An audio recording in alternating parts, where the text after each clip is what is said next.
What up, ladies and gentlemen? Welcome back to the Against the Ropes podcast. I'm Gio Garcia.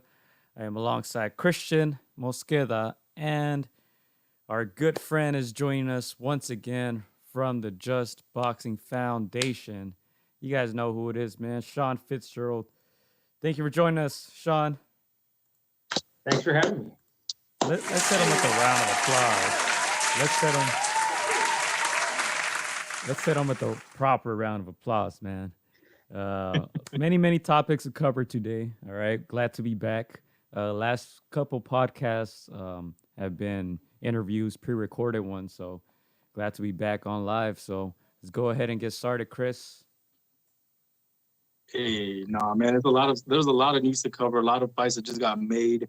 A bunch of fights that happened this past weekend. You know, the biggest one was obviously the little fight between Chocolatito and Cesar El Rey Martinez, man. So, man, I'm gonna let Sean take it away. Did you expect a Chocolatito win? Did you think he was too long, in the tooth, as they say there in the boxing circles, or what was your opinion on the outcome? Did you just call it the little fight? I heard that. I think I hope you meant hint of disrespect there. Nobody in boxing circles says long in the tooth either. No, I'm just kidding. No, I thought it was highly entertaining. I don't think Chocolatito is long in the tooth. I think if having watched his last several fights, it's clear to me that to use another idiom here, that he still had plenty left in the tank. And I think that it's hard to remember that at the time Chocolatito last got knocked out, right? He was top 10 pound for pound in the world by most standards, I would say. So he's not just any fighter. And I think what we got to see was Chocolatito being dynamic, being defensively sound.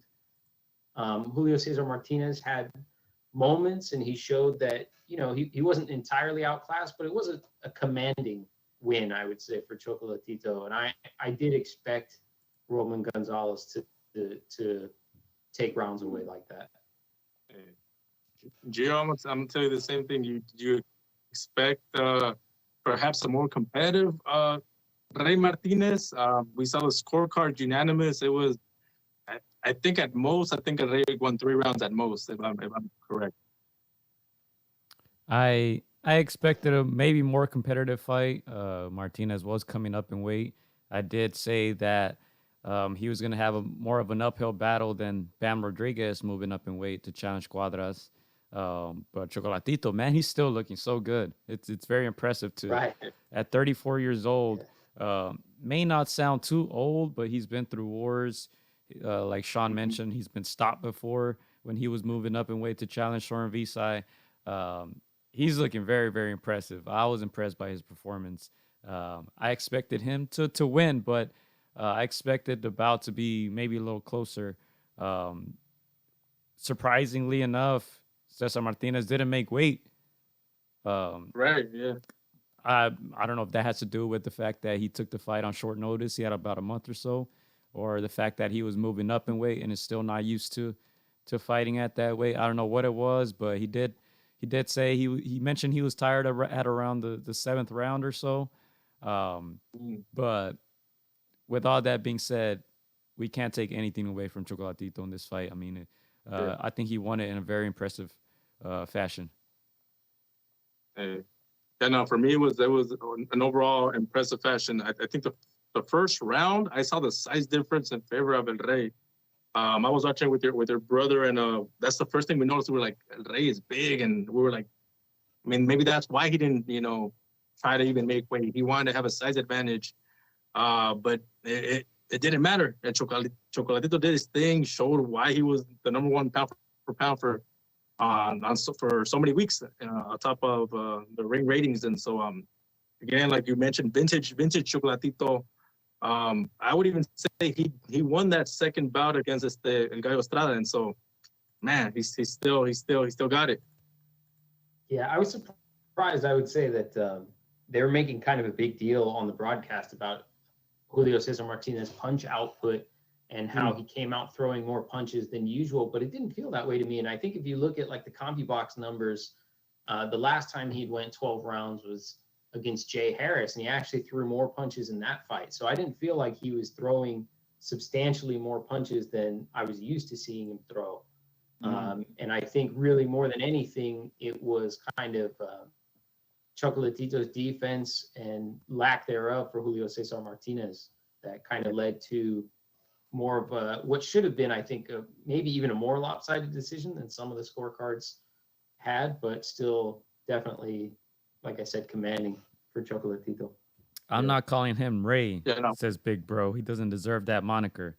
Rey in Spanish obviously means king. He says he doesn't deserve it. Yeah. Now, for me, I was kind of seeing the Rey, not to compare levels with Bam, but I saw them as the two. I would say the young guys that were gonna take over these divisions in the next 5 to 8 years, and man, that Rey just came up short. Man, I don't want to disrespect them, but then the levels of Chocolatito's game were just far superior.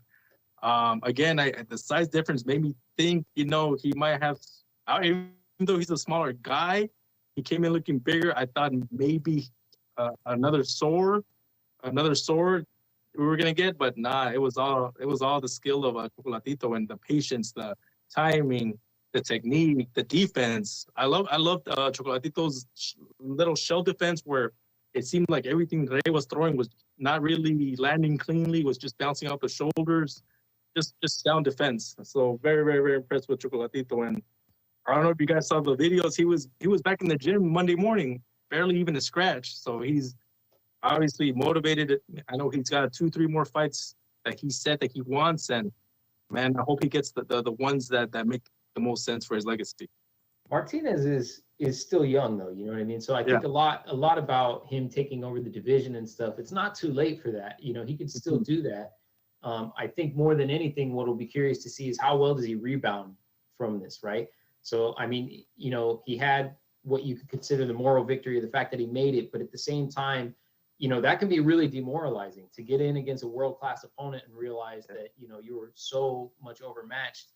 I think that could go one of two ways. You could learn a lot from it, or it could be something that impacts your career negatively, like your confidence and things like that going forward. Yeah. So he's still young. He could still take over, but I think we need to see, the next 1 or 2 fights to see how is that going to look for him. Yeah, he's 18-2, 14 KOs. We'll see if he sticks around in this weight class. I mean, very stacked division right now. Things are heating up. I think now more than ever, the Chocolatito Estrada and even Chocolatito Sonrisa third fight might make sense. Obviously, the first 2 fights very tough for Chocolatito. I thought he probably won the first one, second one, no doubt he was stopped.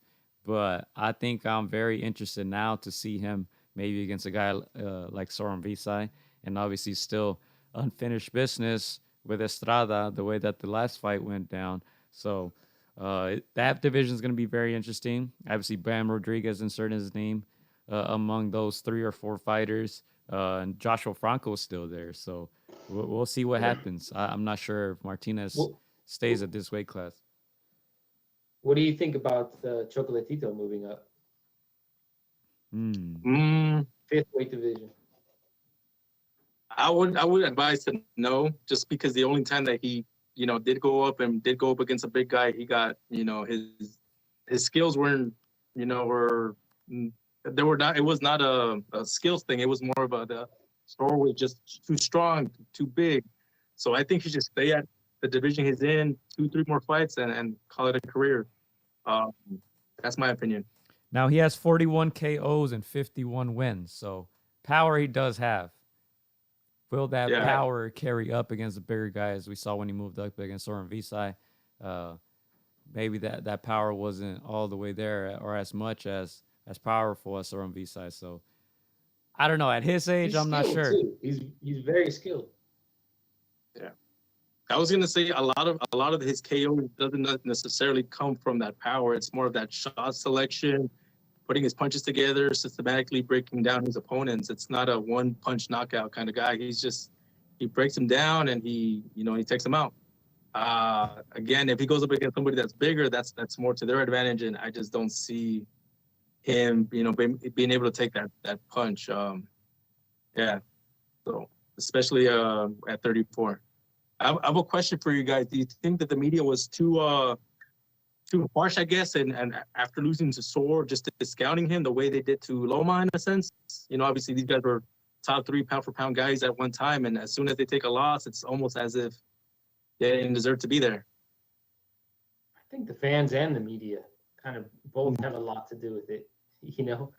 I mean, and the other thing is, some of it I understand because, the way that it works typically, or what they would say in boxing, is that you age faster at the lower weight classes, right? Because you have people who are relying on things like speed and stuff like that. So you look at someone who's, in his early 30s, a pound for pound great, but he gets, beat twice in a row, emphatically the second time. And it's easy to look at that and go, we've seen that happen before, and we know where this road leads, but I think, they mentioned it, some of the changes he made to his training regime, to strength and conditioning, to dietary things, like, he doubled down on it. And I think that, like I said, he doesn't just have power, he's remarkably talented and skilled. And so I think anybody in or around that weight class is in for a hard night. Like, can you catch him and knock him out? Yeah, but that's boxing. You know what I mean? Like that can happen. But I don't think anyone should just count on the fact that he's going to go away. Yeah. How will Choco do versus Nonito or Monster? Asks Mad Dog H. And that's when we start, talking That's about kind of what I was talking dangerous about. territory, right? I'd like to see that. Yeah. I think a fight with Nonito would be something that they both deserve at this stage of their careers. I think it would be a very competitive fight. I would not want to see him with a guy like Inoue. Obviously still very, very young in his prime, coming into his prime. His shot selection is also second to none. On the skill level, I think they're on par, but on the just youth and that destructiveness, I think Inoue is just prime. I mean, it's not I'm even. not saying he's favored against Inoue or anything, but I'm saying you wouldn't want to see it. You don't want to watch that fight. I mean, I wouldn't want to see him get hurt. Is my answer. But obviously, the skill levels are there. They're elite in my opinion. So I would not want to see Chocolatito get hurt though. Big Bro says he gets retired for real this time, and I think. If it were anybody else, but those two, you're talking about two of the strongest punchers in boxing, period. So yeah. I don't know if that's the jump that you want to make. Canelo did it when he went up to challenge Triple G, and then most people saw him losing that fight. But we're talking about one of the all-time great chins. Not sure if Chocolatito, if he gets hit flush against those guys, if he'll be able to survive all 12 rounds. Yeah, Nonito has made a career out of beating up little guys, man, because he can make that frame. So I would not. And he's a big guy for that weight too. He came down at the end of his career. Isn't that the most impressive thing, man? A guy at the end of his career coming back down to 118. Like, what was the last time? It had been years and years before he competed that low. That's crazy. That's dedication right there. Absolutely. Oh man, that's that motivation that Christian gave me. As a fan of Chocolatito, if he gets in there with Nonito, I would there would have to be a rehydrate clause. Like, you can't go past these many pounds, I'd say. You can't you can't throw more than 10 left hooks in the fight.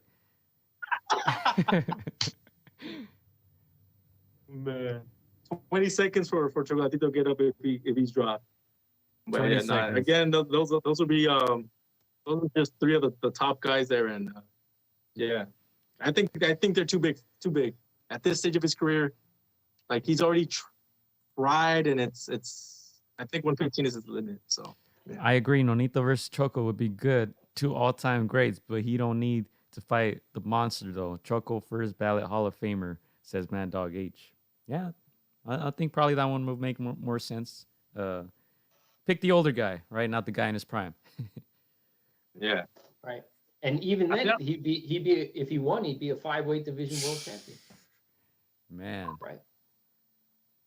Yeah. Pretty insane. I would love to see a sparring between Inoue Choco, where you hold a little bit back, but you still show your skills. You still try to mix it up in there, but full fledged power. Nah, I don't want to see that. Christian's got his manager hat on over here, man. He's like over here trying to be like, nah, we don't want to fight that guy. Let's stay away from that dude. And on the contrary, Sean just wants to see violence right now. He just wants to see blood. I got my fan hat on. I like action fighters, man. I think most people do. They're the fighters. They're the fighters that get the most respect out of fans. Like when you think of the all-time great fights, the fights that most people are going to go to are heavy action fights. Like you look at cats like Gotti and Ward.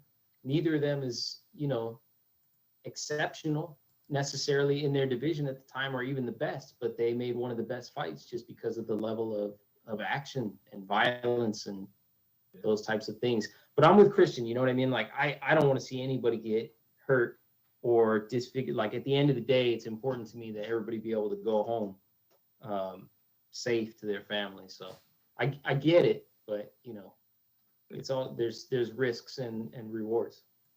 And talking about guys, action-packed fights.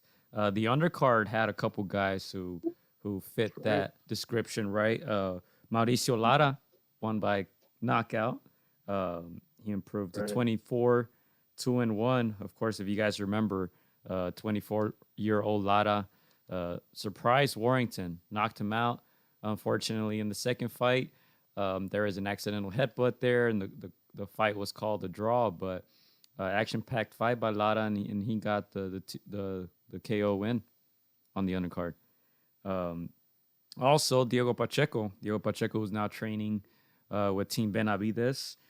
He improves to 14-0, 11 knockouts. He's only 21 years old, so he's making some noise, and now made that change to train with David Benavides' father.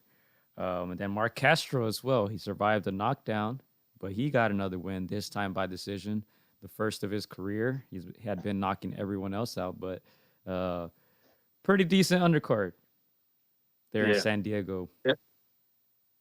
Yeah, that Mauricio Lara versus Emilio Sanchez, that bout, man, that was super scrappy. 2 knockdowns scored for Mauricio Lara over Emilio Sanchez. I was a little disappointed that I don't know if you guys saw the highlights, if you guys watched the final round. I'm a little disappointed that Emilio Sanchez did not survive that bell. A couple seconds left. There was a moment where he had a lot of hurt. Man, I would have loved to have seen 5-6 rounds. Obviously, it kind of seemed like this fight was definitely not make it the distance. But we were so action-packed in those 3 rounds. I'm a little disappointed that he didn't hug. He didn't try to survive those last 3 rounds. Try to recover his legs. But again, an action fight packed. Mauricio Lara, a dog. Now I see why he won over there in the UK. This kid just has power in both hands. Yeah, definitely a fighter to look out for. He kind of seemed to just come out of nowhere, right? And we'll see if he gets that third fight with Warrington. As far as for the main event, going back to it, shout out to Jesus. He says, El Rey, horrible defense, sloppy punches, golpes a lo loco, no game plan. Yeah, I feel like he disappointed some fans. They expected a little bit more, especially being part of that Canelo team. Didn't fight the smartest fight, you can say, but that's kind of who he is. I think Canelo was mentioning it too. He's a guy who's going to come forward and fight with a lot of, you know what. But yeah, I feel like maybe a lot of fans were disappointed, expected maybe a little bit more. But like I stated before, we can't take anything away from Roman Gonzalez. Yeah, let me add a little bit to that Cesar Martinez performance. I don't want to be disrespectful, but that looked like a very RGBA type of fighter. No offense to now you disrespected two of the top camps in all of boxing. Very one-dimensional. Let's just cut you off there. Let's just cut you off there, Chris. He says, I don't mean to be disrespectful, and then throw shade immediately. It's just proper shade, like boom. He just dissed like 20 fighters. Disrespectful, but at these people. when you think of the Canelo team, when you think of, anybody that's, Oh my God, he continues. you think of defense, you think of like angles, and I did not see El Rey display any of that. He's highly rated, highly touted. Just expected a little bit more, man. I kind of expected at least an 8-4, like win more rounds where it's close, competitive. You do have your youth on your side.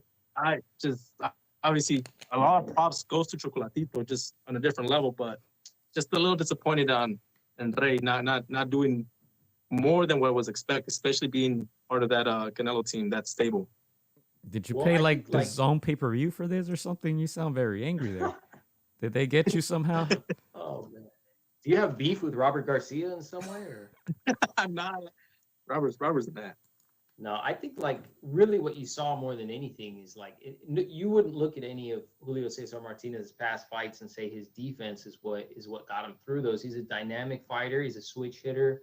He has awkward punches and awkward angles, and I think more than anything that's worked for him, throughout his career up to this point. So really what you saw is a fighter who, the game plan, the thing that always works against everyone else, it didn't work against Chocolatito, right?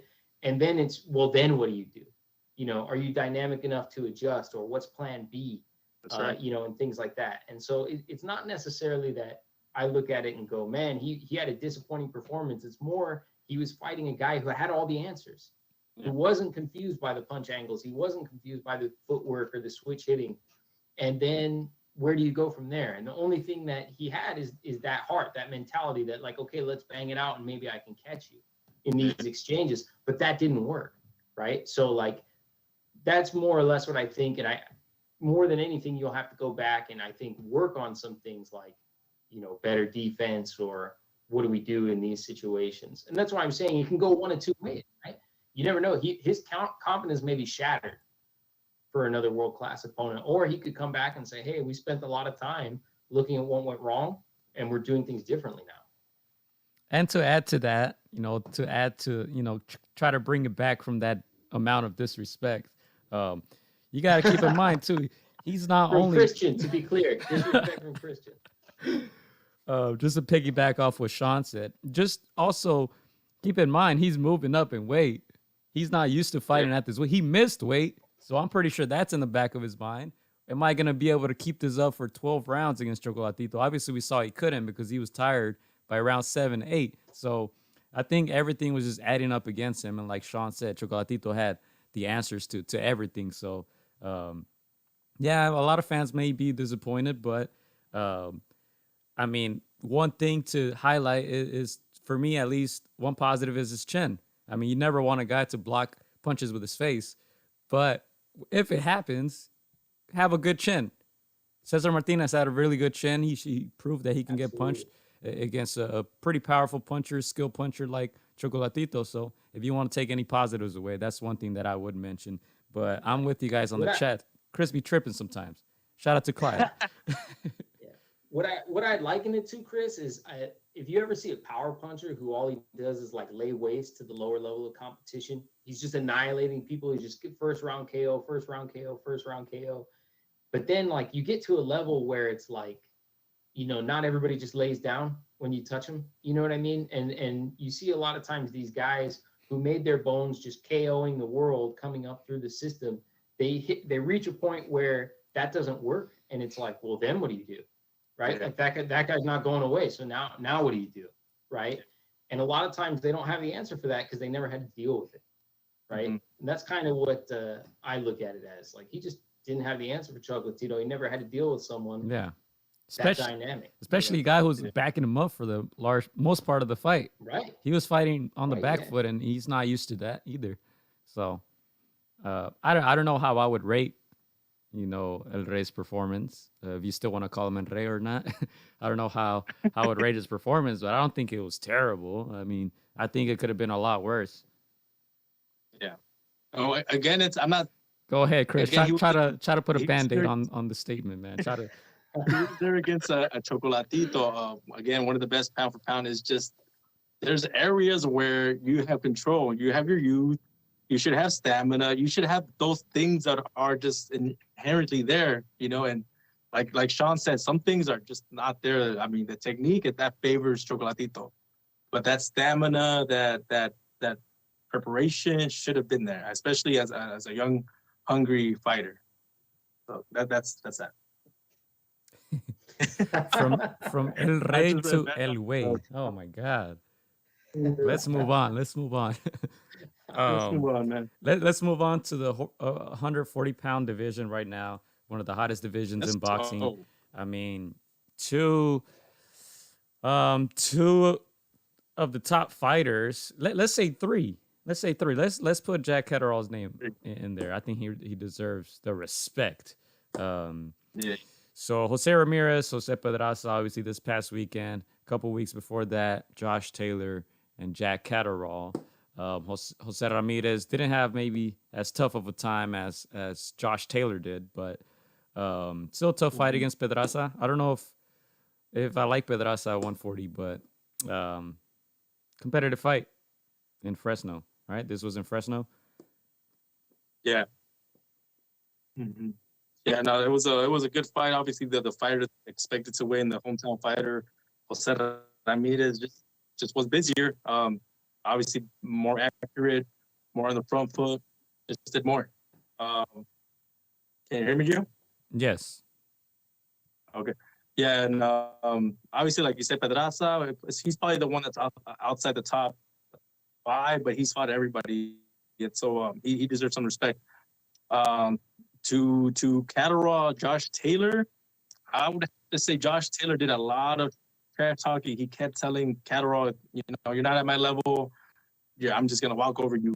They always say I don't overlook an opponent, but I just think Josh Taylor with those 4 belts around his waist, I think it got to him. I think he thinks bigger things are out there for him, and he, must have overlooked Catterall just a bit, because I don't think Catterall had the greatest performance per se. He just, he worked just enough, and I would say Josh Taylor had an off performance. Not the Josh Taylor that we saw take the belts from Ramirez, from Prograis, but it was more of a Josh Taylor underperformance and overlooking Jack Catterall. Yeah, Jack Catterall came into the fight 26-0, 13 knockouts. Right, he hadn't faced really any of the top opposition. And just to read some of the scorecards here before I let you go, Sean. 113, 112 for Catterall, 111, 114 for Taylor. That was probably the more controversial one. And then 112, 113 for Taylor. Some couple things to add. Taylor went down in the 8th round and deducted 1 point for punching after the bell. Catterall was deducted 1 point for holding in the 10th. So they both lost a point. Probably the biggest difference in the fight, Josh Taylor was knocked down. But yeah, go ahead, Sean. Yeah, I was just going to kind of piggyback on something that Christian had said, because in terms of overlooking opponents and things like that, like a few weeks ago, Josh Taylor had made some comments, on social media, or at least I'd seen a quote, although this is not verified, but maybe if you guys know what it is, you could type it in the chat. But effectively, he said something like, Terrence Crawford is the type of fight that I could get up for. It's the type of fight that motivates me at this stage of my career. And that, like, other fights don't do the same thing for him anymore, right? Or like big fights, people like mandatories and stuff like that is more or less what's being implied, right? Like, those fights don't cut it for me, and I can't get up for those fights. And some people fight to the level of competition. It is interesting to, unless you could say, like, well, that's a mind game, that's me explaining that my opponent is lesser. But if you mean that, then it does seem concerning, right? Because yeah. Just to go to some comments here, Jesus says, I was there, Ramirez versus Pedraza. Ramirez better defense, but needs not to miss punches. Not sure if I understand that comment, but Big Bro says Pedraza was fine with going to 12. Josh did not lose that fight. I don't get the outrage of the quote-unquote robbery. Ooh. Hot take. Mad Dog H says Pedraza's footwork was crazy. And then shout out to our guy, Paul Rodriguez, checking in, man. He was out there in Pomona, checking out some of the fights with us. Brought out his kid, too. So big shout out to him. And guess what, Chris? They are training at the RGBA, Lil Jess. So I don't know. I may watch what I say if I were you. Nah, I'll be all right. I'll just hide behind Jess, man. Just got my back. Hey, people aren't so happy with you in the comment section. They laughing because you're taking your statements back. He said, well, hot take, one punch wins a round. Yeah, for me, I wouldn't say that it was a robbery, but it was just definitely close. I think people were just upset that the scorecards favored Josh Taylor, and it was a lot closer than what they had. But yeah, Josh Catterall. I mean, you can make a case. You can really make a case if you go round by round, where you can say he could have won the titles. Obviously, it's when there's 4 titles on the line, it shouldn't be this way. But when it's 4 titles on the line, you kind of have to make it very, very clear. And it was just too close of a fight. Obviously, the power. I know. Sean was gonna say something about this, but the powers that be are not gonna let those titles switch hands if it's that close, especially when I don't like Taylor that brings in the statement. fans. I don't like that statement. I don't What like do that you mean statement. if you go round by round? If you go round by round, that could have been that's how you do it. You go round by round. Look, George Kambosos won the belts in what I thought was a close fight. So I don't know. I feel like in boxing we have to get rid of a lot of these generalizations. Kambosos just Wait, you did thought it. So. Jared? Oh my God. What? You think Defend George yourself. Kambosos didn't win that fight? That was all him. I'm pretty sure a lot of people are saying that for Jack Catterall too, or for Taylor. Nah, that was. I mean, I don't get your statement. no. George Kambosos. No, George's win over Theo was way clearer than. Okay, that's than your Jack opinion. Catterall. A lot of people. Josh Taylor. No way. Get out of here. Stop it. Yeah, what do you guys think? Do you think that the Teofimo Lopez George Kambosos fight was closer than Catterall Taylor? I disagree. George did his thing, won 8-4. Catterall didn't get was dropped. 7-5 He didn't get in dropped. favor of Josh. He didn't get dropped. Wait, are we going round by round? Who didn't get dropped? Or one punch, says Clyde. Big Bro says Teddy Atlas said it best. Unlike Kambosos, Catterall did not close strong. There you go. I can't say I watched the whole fight. I was just watching it right now before the podcast. I know on the broadcast they were saying that Catterall was winning clearly, that he was outboxing Taylor. I don't know. I will have to watch it again, honestly. Obviously, the knockdown makes a huge difference, right? But I'm going to have to watch it again and come back to it. I know there was a lot of outrage, but I think people always kind of fall in love with the underdog was overachieving, so now I'm scoring every round for him. I feel like a lot of people are doing that for Kambosos. But I don't know. Who did you think won this fight, Chris? You thought you had Jack? No, I had Josh Taylor winning that this fight, but barely. And I wouldn't be mad if the decision had gone Catterall's way. I wouldn't have been mad because it was very close. And I agree with you. Sometimes these judges will give it to the underachiever if the guy that's levels ahead of him is just having a completely off game, and they're gonna do that. I think that was something that was similar in the Canelo versus Lara fight back in the day, and I'll be one of the ones that admit maybe I was one of those people because I've gone back and looked at that fight and I favored Canelo since then. But you get caught in the moment, and if the favorite guy does not, show up, and the lesser guy looks better than what he's normally, the judges will give them rounds. Javier says, I disagree. It works both ways, though. Yeah, go ahead. I was just saying it works both ways, though, because the opposite mentality is the other thing that you mentioned, Chris, which was like you got to take it from the champ mentality, that the challenger has to do more, and therefore we're going to give rounds to the champion. So it's not like it's not a one-directional thing. It works both ways. And Javier mentioned about one of the judges being downgraded after the fight, and that was something that happened. The gentleman who scored at 114-111 for Catterall, they downgraded him after reviewing his performance or the fight. So there is some type of punishment there, but I don't know what happens after this. I don't think a rematch happens. I don't know if Taylor moves up. Our guy Trevor, shout out to him. He's in the chat. He's saying it was a close fight. But I don't know what happens from here. How many guys are going to want to give Catterall a chance now? Yeah, I know one guy that we just interviewed this week, Mr. Arnold Barbosa Jr., has no fear of taking that fight. Obviously, he wants the bigger names, the Ramirez, the Cepedas, but he's one of those guys that he says, "Hey, I need to stay busy fight. Give me Catterall, give him to me." Yeah, back to your point about closing strong.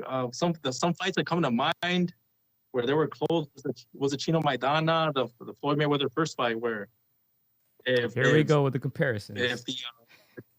If the challenger would have closed strong, oh man, that those cards would have swung their way. You know, just something about Josh Taylor closing this one out. In that fight, I would say Maidana gassed out. Floyd Mayweather finished strong. Those are those moments that just tilts it to the title holder, whoever is the champion at that time. It just, you like Sean said, you just gotta take it and seize that moment. And this, in my opinion, Catterall just fell short of that. Chris throwing shade at another RGBA. Notice how he just sneaks him in there. We knew who was training Maidana. He was being blatant about it at the beginning of the show. Now he's just trying to sneak in that little jab. Now he's just sneaking. Yeah. Our guy Jess says, I was able to see Jose Ramirez in training. I don't know. Maybe you got to take Chris over there, so he's a little more impressed. I don't know. Clyde says, Canelo whooped Lara. I was telling Chris like for 5 years until he kept arguing with me until I told him to go back and watch it. Or now he changed his mind. So Chris would do that. Chris would walk back. If you haven't noticed. Big Bro says Catterall did not stay with the game plan, allowed Josh to walk him down. The last couple rounds, especially, started holding much more. Yeah. So what? Yeah. Go ahead. Back to the Josh Taylor. You go, Joe? No, go ahead. I was finished. Yeah, no, I think Josh Taylor has said that he's done with 140. He can't make 140. His next fight is going to be at 147. If Catterall wants that rematch, it would have to be at 147. Obviously, no longer for those titles, but yeah, his body can no longer make 140. So yeah, 147. Obviously, there's those names at 147 that he wants to challenge. I'm not sure if he's going to pose such threat with this type of performance, but there you have Josh Taylor for you. Well, I think, look, if he moves what up to manager Christian, talking about rematches that don't need to happen and stuff like that. If you're Josh Taylor, you got to put your manager hat back on now. There you go. Look, I think if you're his back, go, Gio. I think if he moves up to 147, I think, there's definitely a good group of fighters who will be contending for the belts at 140. Obviously, Arnold Barbosa Jr., shout out to him. Obviously, Jose Cepeda is there. Jose Ramirez still there. There's very interesting names, and we'll see who moves up as well. But yeah, Trevor says the Sharks are circling at 147. Do you guys think Josh Taylor is a good fit at 147 when we're talking about Crawford, when we're talking about Spence Jr., when we're talking about Ugas, and all these other guys too, like Danny Garcia's still there. Keith Thurman just made a comeback. Yeah. I think Josh Taylor is going to come. You want to say something, Sean? No, go for it. I wasn't saying anything. Okay. I think Josh Taylor is coming into a good time at 147, in my opinion, even though I don't really favor him per se, but these 147, those names are kind of going into, they're in their early 30s, mid 30s. Obviously, Sean Porter just retired. Danny Garcia seems to fight less and less. I think it's a good time for him to transition to 147. I'm not sure if he's gonna be able to compete with Boots Ennis or the Virgil Ortiz, but he can make it competitive. He can make it, interesting for the true fight fans. But I don't against Terrence Crawford. I don't see that. I don't see him beating any of the top elite 147s. Trevor says too small. Virgil has the best too. Virgil versus Taylor. How do you guys think that pans out?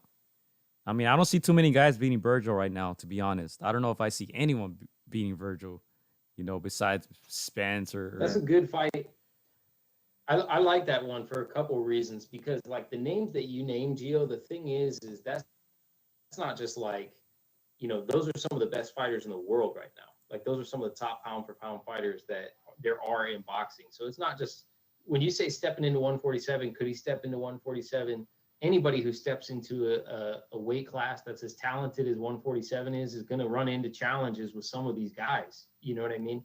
So, and the truth is that, outside of Regis, you kind of look at Josh Taylor coming up from 140, and it's hard to say, it's hard to say that he could compete with those guys. And, jumping straight to Terrence Crawford may not be the best way to go. I think Virgil is looking to make a statement. Josh is looking to make a statement. The only downside is whoever loses that is gonna suffer a setback. But that's a talented group of cats right there at 147 that you're mentioning, and they're not just good for their weight class; they're just good in general. Yeah. You know what I mean? Yeah. Trevor says Virgil has the best timing and skills besides Bud. He's the one. Timing bests everything. And Virgil's fighting soon, right? In 9 days. March 19th, he's fighting out here in LA at the Gallen Center. So you guys are from the LA area and want to check that out. That's here. That's over here by USC, right? Yeah, that's in the US. Yeah. That's where they play basketball, right? The Galen Center. Yeah. So he's fighting Michael McKinson. I think he's ranked like number 3 or 4. Obviously not too many people know who he is. There's not a whole lot of tape on this guy. He's relatively unknown, but undefeated. Southpaw, moves a lot. I had a chance to talk to Virgil and Virgil Sr., and they're saying that's something that they're gonna be chasing him down. He was very raw and honest and saying this is gonna be a snoozer, guys. We're just gonna chase him down and eventually, catch him, break him down. But he expect McKinson to be on his bike, moving. Again, I asked Virgil. I was like, "Hey, there's been a lot of upsets, especially the past year, and what do you see that as motivation for Michael McKinson? Someone that nobody knows, just like a Sandro Martin, just like obviously people knew Cambosos, but nobody gave Cambosos a shot. And Virgil's well aware that anybody can grab motivation from that, and so he expects the best Mike McKinson. He knows that a win over him will catapult this guy up in the rankings, and all UK will be behind him. Dethroning a name like Virgil. So, he's going to be on his top game for this one. So, I'm excited to see this one. Yeah, and if you guys go on those comments, a lot of people, obviously, anytime they see Virgil or hear Virgil speak, they're going to name Boots along with his name, right? Which I don't think is a bad thing. It's kind of like Crawford, Spence, kind of go hand in hand. But a lot of those comments are saying Boots will beat him, Virgil will beat Boots. And one thing that Trevor added here was he's saying, I'm not sold on Boots.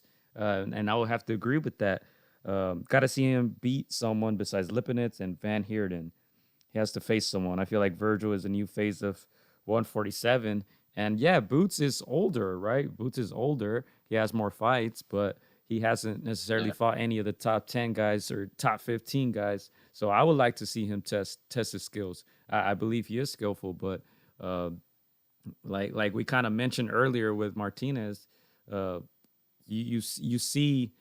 You don't get a chance to display that until you fight, really the top guy. So I like to see Boots step it up a little bit, especially at his age, and eventually make a mega fight happen with Virgil. Why not? Yeah, I think a lot of times those cats really with the step-up fights that they start with are either going to be someone who's coming off a couple losses but who has a really good resume, or someone who's on towards the end of their career and has a really good resume before they kind of step into the people who are the here and now, so to speak. You know what I mean?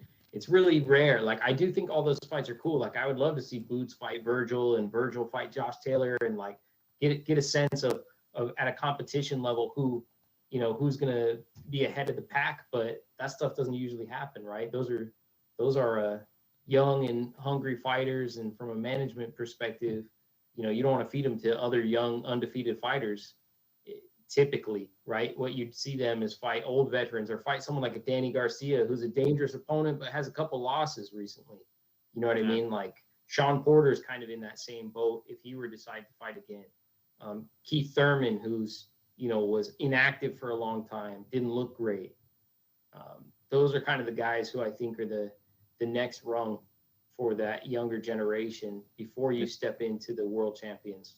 Yeah, and look, Sean Porter was one of those guys who mentioned that he was starting to consider Boots overrated because of his level of opposition, right? People are rating him very high and saying, oh, he could beat Crawford, he could beat this guy, he could beat that guy, but we haven't really seen it yet against top opposition. So I think people are slowly starting to realize that, and hopefully that forces these managers and promoters to throw him in there maybe against better competition, but we'll see. Yeah.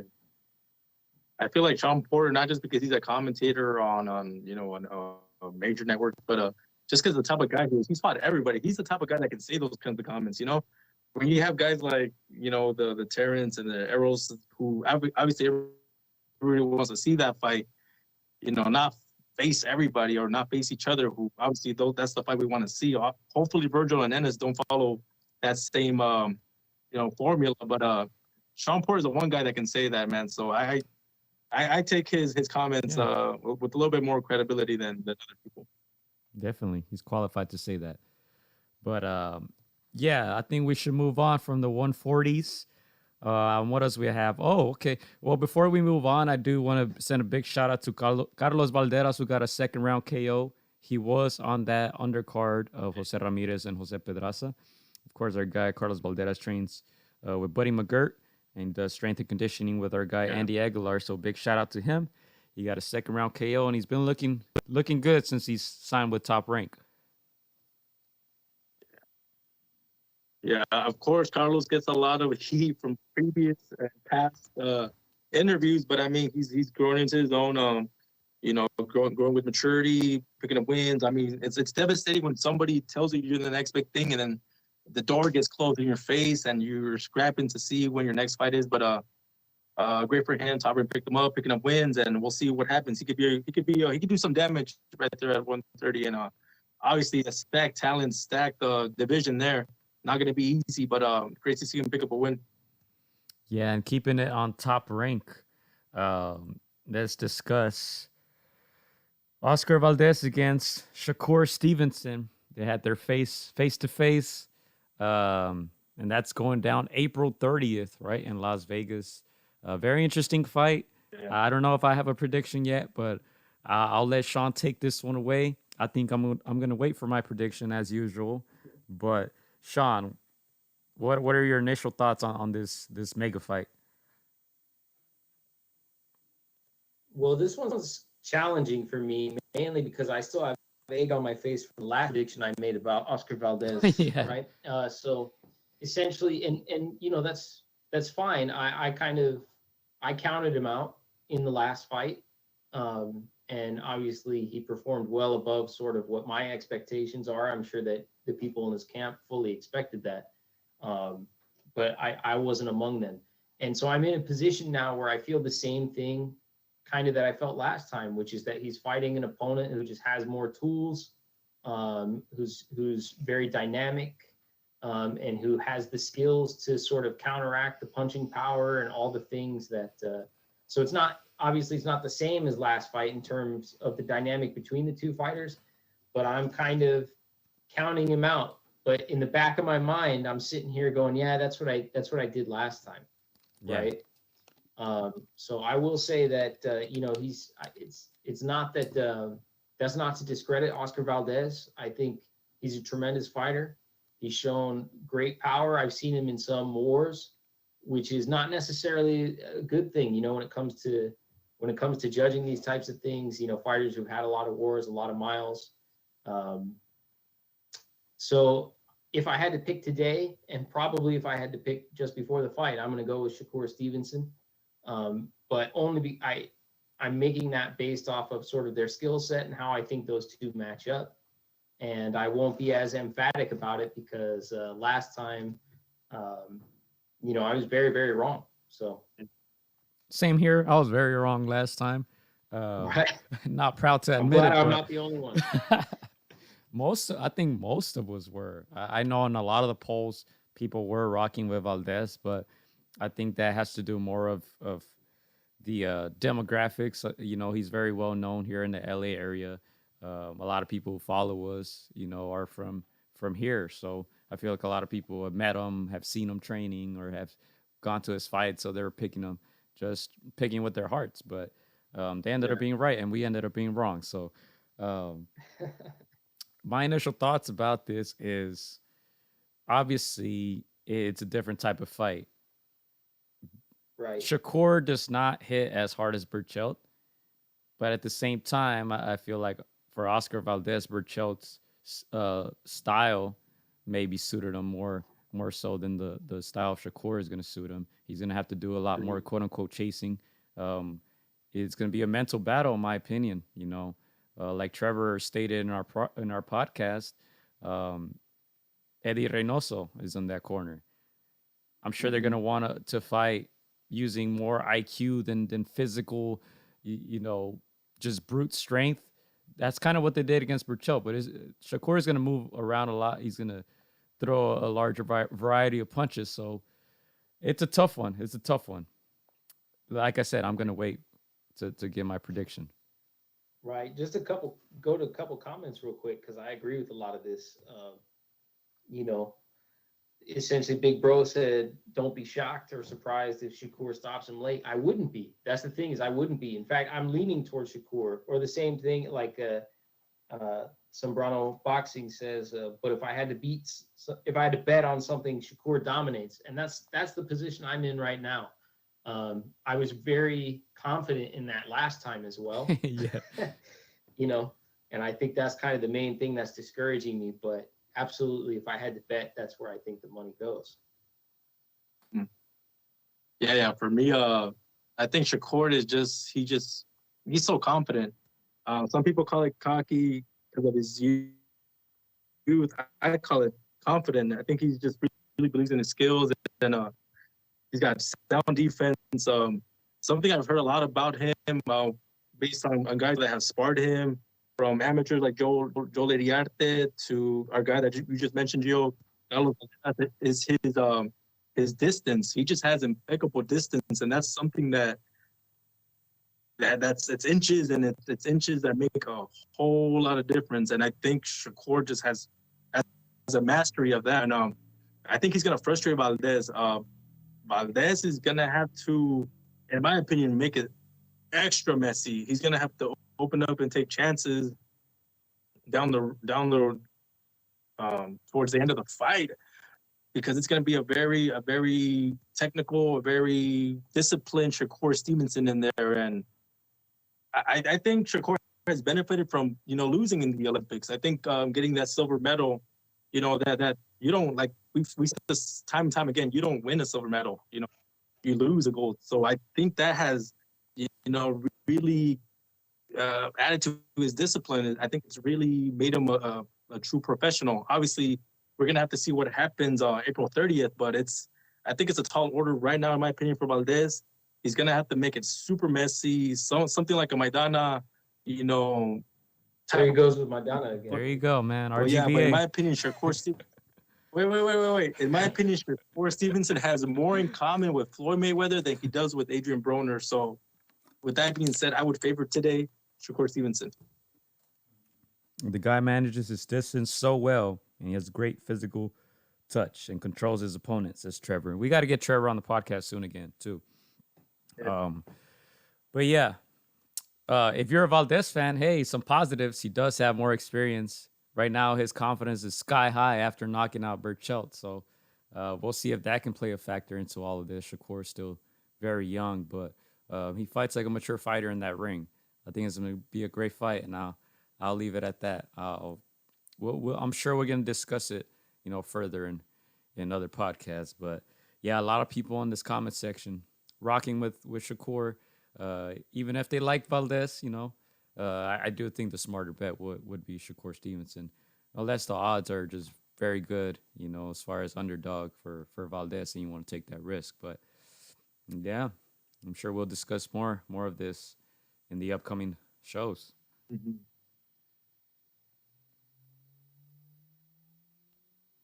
Shakur is a All complete right. different We'll move level than to Berchelt. the big announcement. Big Bro says before we move on, Shakur is a complete different level than Berchelt skill wise. Most of us thought Berchelt was going to KO Valdez because of his size and power. Yep. And Clyde says Shakur overrated. Man, hey, we'll see, man. I think it's a great fight to Oscar. Obviously, Valdez has proven himself, I believe, especially after this Berchelt win. That was huge. Most people counted him out, but I think this can be Shakur's his what do you call it? His coming out party. His coming out party if he can get a victory. All right. And I'll answer Jesus' comment. He said that Joel Idiarte struggled versus Shakur. No, he didn't struggle, but he just said that he was very impressed with Shakur's distance. He knew how to manage his distance very well, and that's something that he took away from that sparring, and that he worked on. All right, and then to move on to the number one pound for pound fighter in the world, face of boxing, he did announce his fight. He's fighting a Russian, right? A Russian. I'm sure they're gonna use that as a selling point. But Saul Canelo Alvarez against Dimitri Bivol. Great fight in my opinion, gentlemen. What do you guys think about this one? I'll let Sean take it. Yeah, so sort of the politics of the fight aside, I like the fight, obviously. I think that Canelo unifying or going for undisputed at 175 is really interesting because of all the fights that can be made. Like, I look forward to all the fights. I think in terms of like the package deals that were sort of touted on social media, I wasn't the keenest on this one just because I think of all those fights, the fight I'm least interested in is the Triple G 3. You know what I mean? I would rather see kind of any combination of other 175s or Charlos or things like that at this point. But that's just a personal preference thing. I think that of course I'll watch them all. But Bivol is a dangerous opponent. I think you'd have to go all the way up to like, cruiserweight to find someone who would actually be favored against Canelo, like an odds-on favorite, right? So no matter what name you put in there, that's at these two weight classes, 168, 175, Canelo is going to be favored. And so the expectation is that Canelo is going to win, but I think Bivol has some good tools and he can make it difficult. And I think it'll be an interesting fight. He has some advantages. So that always makes those kind of fights interesting, but yeah. And it's crazy because even after Canelo Triple G2, I kept stating that I was not interested in a third fight. Now people are slowly starting to feel that same sentiment, right? A lot of people are saying, for what now? A lot of people feel like Canelo at this point will beat Triple G easily or stop him even. But I do like this Bivol fight. Like Big Bro says, he says, I'm a little nervous for Goat Nello. Bivol can outbox him. Hey, this is a tough fight. Bivol is a good, smart fighter. He uses the jab well. And if you guys remember, Canelo against Kovalev, that wasn't an easy fight. Yeah, he got the knockout. No, he was actually losing on the scorecard. Kovalev, great with the jab. He was disrupting Canelo's momentum. So Bivol in his prime, I'm pretty sure he's going to be confident. Let's see how long that confident lasts in the fight. A lot of Canelo opponents go in there feeling confident after one or two rounds. They don't feel the same way. So we'll see. I think this is a very good fight. I think this is the toughest fight besides Beterbiev, in my opinion. Oh, interesting. To me, first of all, I think this is such a boss move by Canelo. Letting the Charlos and the Ramirez know, like, you guys have to fight each other. You can't just expect me to, give you guys the winning lottery numbers. Nah, make something happen first, and then we'll talk next year. I'm busy. Picking Bivol, I think he's his toughest opponent since Triple G #1. This was Canelo moving up in a weight when Triple G was a monster, when he was just dominant, in that middleweight division. I think Bivol is not as dominant in this division, but he's just like Alexis mentioned, he's just as dangerous, that size, that power. He's got youth on his side. He's very disciplined. He's not going to go in there, abandoning the game plan. I think Canelo has his work cut out for him. But at the same time, I do think Canelo is just on a different stratosphere when it comes to skill. So I see this going the distance. But yeah, tough. It's going to be a tough test for Canelo for sure. Trevor says I spoke to Lozano from Team Canelo this week, and he said, "Si va a estar fácil." When I asked him about Bivol, saying it would be an easy fight. I mean, when you have the best fighter in the world, you probably feel that way, right?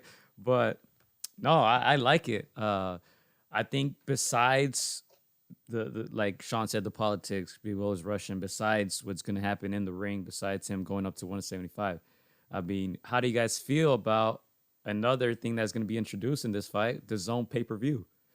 A lot of fans were not happy about this. Let's get your take on the zone pay-per-view. So you need to have the subscription, plus you got to pay. I think it's so obviously you guys, I explained my position on pay-per-view. Like, I don't mind paying pay-per-view to watch Canelo. I don't know what it'll be. Maybe it'll be $75 or something like that. Like, I'm going to go pay that much next week to watch a bunch of guys who are not Canelo fight. You know what I mean? So it's not really that big of a deal to pay on pay-per-view for that. But I do think that the whole combination subscription plus pay-per-view thing is a little devastating to pay-per-view numbers. Like, ESPN has done that multiple times, like the ESPN plus pay-per-view, like Terrence Crawford, ESPN plus pay-per-view, right? So you have to have the app and the subscription, and you have to pay the pay-per-view fee. Yeah. And like, it does feel like double dipping.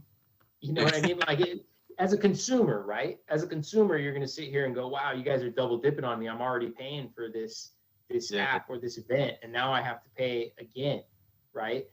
And so I'm not going to complain too much, but obviously as a consumer, you don't like it, right? Like, none of us are going to sit here and go, I think it's great, right? like I doubt anybody in the chat is going to say, I love paying twice for my boxing content. Like, you know what I mean? Like, it's not fun, but we'll do it. Yeah. The problem I have with this was originally, the zone did say like the pay-per-view is going to go away. It's going to be subscription based for all of Canelo's fights. Obviously, it's well known that the price of yesterday is not the price of today. And, I think Eddie Hearn went on record and saying like, oh, this is only going to be for Canelo. These pay-per-view kinds of things only for Canelo or only for an Anthony Joshua. These are the only two megastars that we have in the sport. I mean, try telling that to the casual that said that, as a boxing aficionado, you kind of get that. You kind of get that you would have to pay a little extra for Canelo and quote unquote Joshua. But for the casual, they're going to be like, "Doe, I'm already paying. Why do I have to pay again? Do I have to pay a super pay-per-view to get the behind the scenes? Like, what's next? What's to stop them from overcharging for any other thing?" So, I mean, I get it. It's Canelo, but I'm not happy with it in a sense. Hey, those people who talk bad about Canelo are still going to pay for They both. are. For Hey. both. You're not going to miss a Canelo fight, man. Big Bro says Bivol doesn't seem to have that fake confidence most fighters portray when fighting Canelo. Yeah, I agree with that. Bivol, interesting fact, he hasn't stopped anyone in his last 6 fights. So, I don't know. He is 19-0, 11 KOs, 31 years old, like I said, in his prime. We'll see, though. We'll see. Obviously, he had that big win over Joe Smith Jr. and John Pascal. He did get hurt against Joe Smith Jr. at the end, toward the end of that fight. So we'll see what Canelo can do. Most people obviously would think his best chances would be to the body, but we'll see how that plays out. Just to go to some comments here in the chat section. Big Bro thinks that the zone offer was better. Okay, dang. They're saying Trevor's saying the zone asked for another $2 billion last week. So I think we are seeing the receipt from the pandemic and lack of gate sales. Lastly, it seems like PBC is in a tough place, and Trilla reported $811 million in the hole. Yeah, man, it's so difficult. And when you have a guy like Canelo, I mean, I've been saying this for years. The boxing superstar is damn near dead, right? You probably just have Canelo, Anthony Joshua, realistically, who can sell out arenas and sell any great number of pay-per-views, right? Maybe Tyson Fury, but there's Maybe around two, three, in 3 to 4 years, but not. two, That's it. three. So it's difficult when you have a guy like Canelo. I feel like you got to take all advantage. You got to cash that cow. But man, I don't know. I don't know. Let's see how this does, and let's see if the zone reports it, because they don't normally report any subscribers or anything like that, right? So let's see how those numbers do for the zone pay per view. They tried to make. You have to remember, DAZN also tried to make these numbers jive once before for Canelo fights in top level opponents, right? The $30 million minimums, all that stuff. That was all kind of at the bottom of the arbitration that had to happen between Golden Boy and DAZN and Canelo, right? So at the end of the day, they know that if you're going to pay Canelo's purse for these type of top tier fights, which is essentially what this is, it's not coming from subscription money. You know what I mean? So, yeah. Back to the Bivol, Canelo. If I'm Bivol, I'm okay with going the distance and just trying to win a decision. Stay disciplined. If for some reason you're able to hurt Canelo, which I can't remember a time where he was hurt. I mean, obviously he's been hurt, but not where that poker face isn't in place. But if I'm a Bivol, I try to win by decision. I don't take too many risks. I try to box him off that jab. I pick and choose my shots. But again, it's you got the pound for pound number one in front of you, and it's gonna be a long night. Trevor says Canelo, AJ Fury, Wilder, and maybe Ryan could still do numbers. It's not a large list, man. It's very hard to compile a list of 10 guys who can do it. But yeah, that's interesting. I think it's a great fight, man. Like I said, I think is the biggest challenge for Canelo besides Beterbiev. And Beterbiev is getting older, probably a stronger puncher than Bivol. But I like Bivol's style. I think that jab is going to be huge for him in this fight. So we'll see how that, how that develops. And both guys seem to respect each other very much. In the last few fights for Canelo, there's a lot of trash talk, mainly from his opponent. So this build up, I think this fight kind of sells itself. But I think they're gonna have to ramp up on the marketing if they want to do. I mean, like I said, it sells itself because it has Canelo's name. But to push it out to the masses, casual. Yeah, I don't like using that word, but yeah. All right. What else do we have? I think we covered most of it, Gio. I think we covered most of it. Obviously, this Canelo Bivol news is gonna dominate the headlines in May. But do you want to go through the boxing schedule? Yeah, before we go to that, because I don't have it pulled up at the moment, but before we go to that, I do want to talk a little bit about the last fight card, February 26th. We had the honor and privilege of being commentators there in Pomona. A lot of young talent, man. One of Trevor's fighters was there, of course, Lawrence King, longtime sparring partner for Canelo, his main sparring partner for Canelo versus Billy Joe Saunders. He fought in a 6-rounder, tough fight, unanimous decision. He dominated, so big congrats to Lawrence King. Did his thing. Great fight. We also had our guy, Kid Kansas, Alan Garcia, improved to 5-0 with a vicious body punch KO. And we also had Ashton Silva, probably what was the KO of the night. Vicious left hook over Wladimir Silva, Brazilian experienced fighter. And there's just so much talent on that card, man. So much talent, and looking forward to doing it again. But Chris, if you just want to talk about that a little bit for the next minute or so before we move on. No. For me and for us, it was just nice to finally get back out and just call some, man. We love doing it. We did it. 1 to 2 minutes, Chris. 1 to 2 minutes. We continue and enjoy doing it to this day.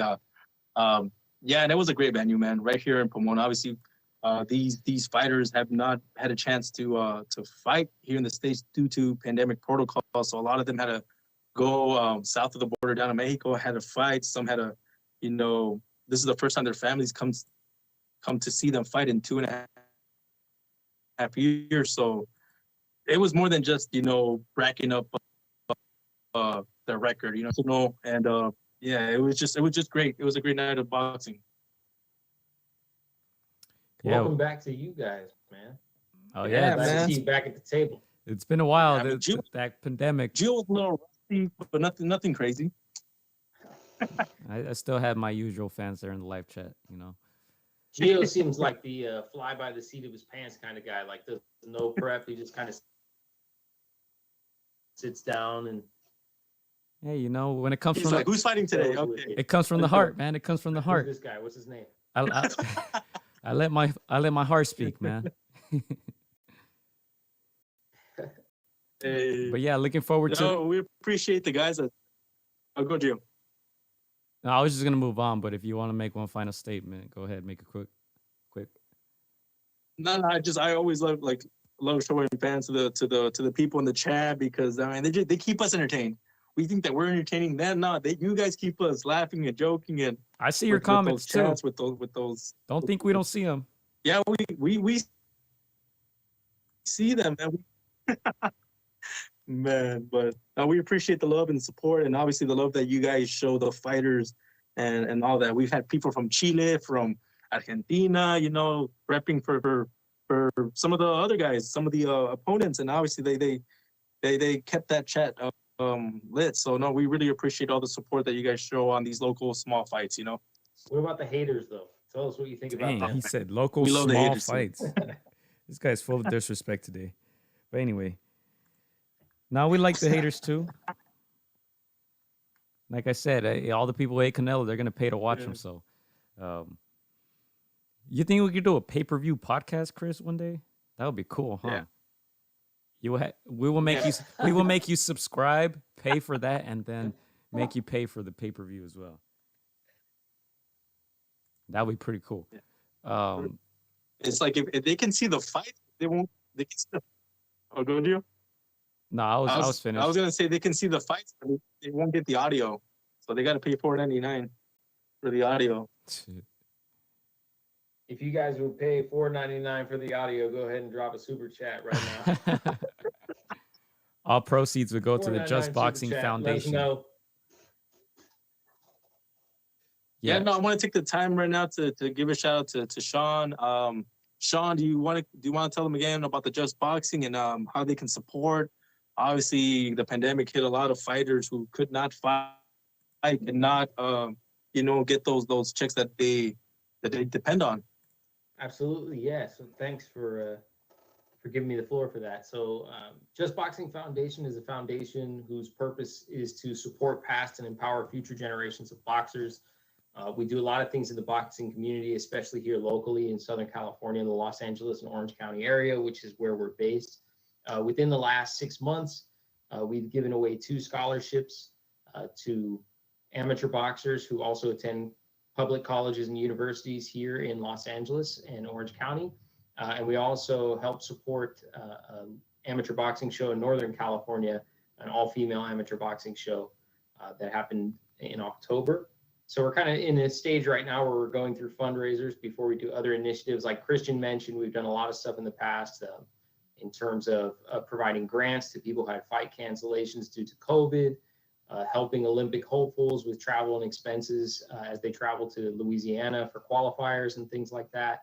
And we've also donated a lot of equipment to CalMat here in Southern California, the team that was initially on the front lines managing patients through the pandemic. So those are the types of initiatives that we do. You guys can support us at justboxing.org, and you can follow us on social media at Just Boxing Foundation on Facebook, Just Boxing Foundation on Instagram.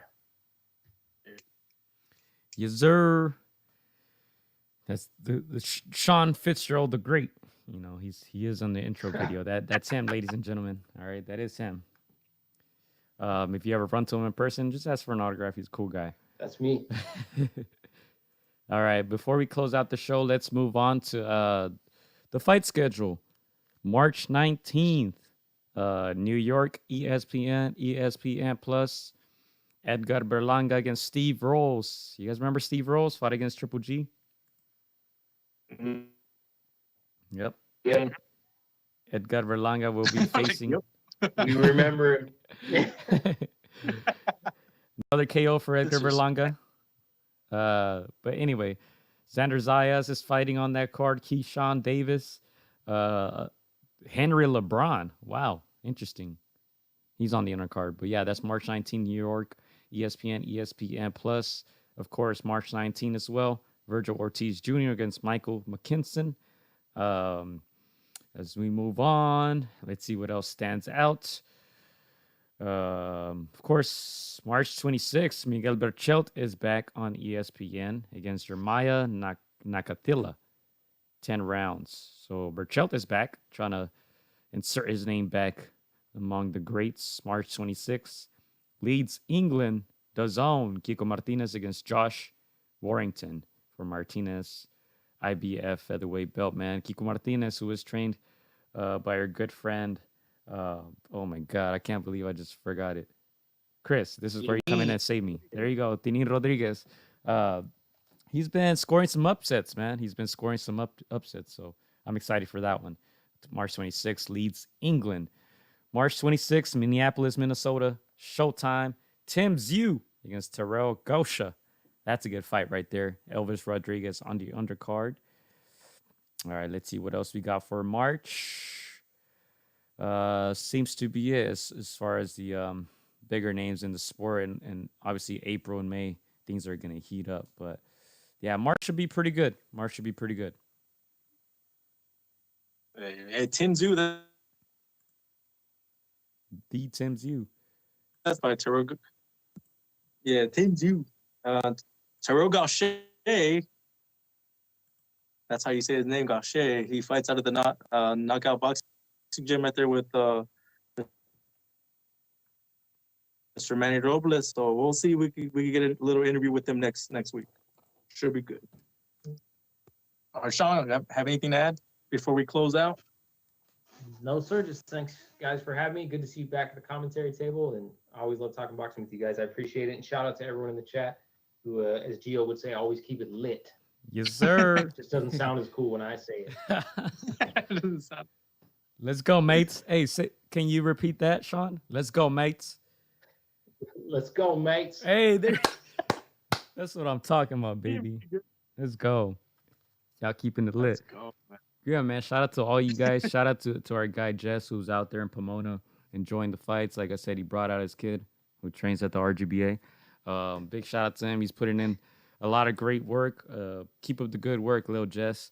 And yeah, shout out to all you guys. Clyde, subscribe to Comics Vet. Make sure to go sub to Just Boxing Foundation. Make sure to go follow. Check out the website and all of that. Shout out to our guy Trevor Sombrano too for checking in. Always a pleasure. And yeah, man. Shout out to all you guys, man. Mad Dog H was in the building. Jesus was in the building. Jesucristo. All you guys, man. Thank you guys for tuning in. Hey, get out of here. Let's That's go. It. That's it. All Go, right. mates. We'll be back soon, man. We'll be back soon. Thank you. Peace. Let's go, mate. Let's go, Sean. Sean making weight. Just boxing. Making way. You know what it is. Michael, you already know I said I'm a fun guy. Hola amigos, soy Juan Francisco Gallo Estrada. Quiero mandar un saludo para mis amigos de Contra las Cuerdas.